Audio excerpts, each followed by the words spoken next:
আগের মিনি ব্লগে তোমরা দেখলে আমরা ইটাচুনা রাজবাড়ি গেছি আর ওখানে লাঞ্চ করার পর আমরা ওখানে নাট মন্দিরে যাই। এই জায়গাটা অনেকটা বড়, জাস্ট দেখো কি সুন্দর লাগছে। ওখানে আমরা বসি, অনেক ফটো তুলি, ভিডিও করি, তার সাথে ওখানে গল্পও করি। এই যে আমরা সবাই সিঁড়িতে বসে আমাদের গ্ল্যাম স্কোয়াড পরিবারের সবাই বসে তখন গল্প করছি।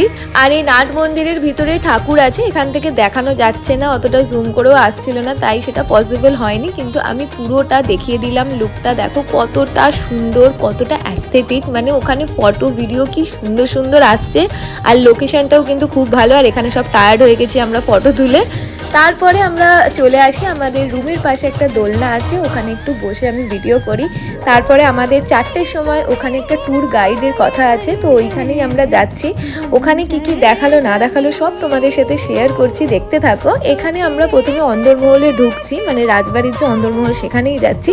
নেক্সট পার্টটা দেখার জন্য চ্যানেলটা সাবস্ক্রাইব করো।